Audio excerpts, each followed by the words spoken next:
සමිරානෝ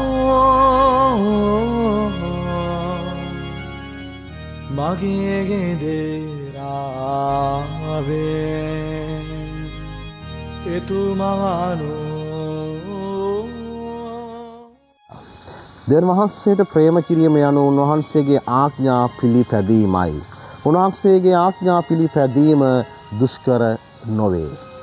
දැන් එතකොට ඔබට දැනෙනවද දන්නේ උන්වහන්සේගේ ආඥා පිළිපදිනවා කියන එක දුෂ්කරද? උන්වහන්සේගේ ආඥා පිළිපදිනවා කියන එක දුෂ්කර නෙමෙයි. ඉතා සරලයි.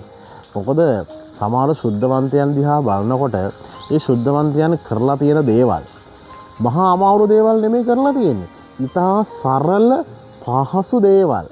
දිනපතාම පූජාවට ගිහිල්ලා, දිනපතා පාපොච්චාරණය කරලා, දිනපතා දිව්‍ය සසර වහන්සේ ඉදිරියේ වාඩි වෙලා යාඥා කරලා, දිනපතාම සත්වසද වහන්සේ ලබලා, ඉදිරියදා ජීවිතේ කට්ටියත් එක්ක කතා බහ කරලා, Tamanට හැකි විදියට Taman ළඟ තියෙන දේ බෙදා හදාගෙන මෙන්න සුද්ධවන්ත භාවයට ගිහිල්ලා.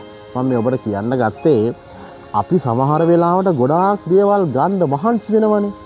අවශ්‍ය දේ අනවශ්‍ය දේ ආශාවල් එකතු කරගන්න ගිහිල්ලා ගෙවල් පුරෝගණ තියෙන්නේ අශුද්ධ දේවල් වලින්ද ඔබ හොයලා බලන්න.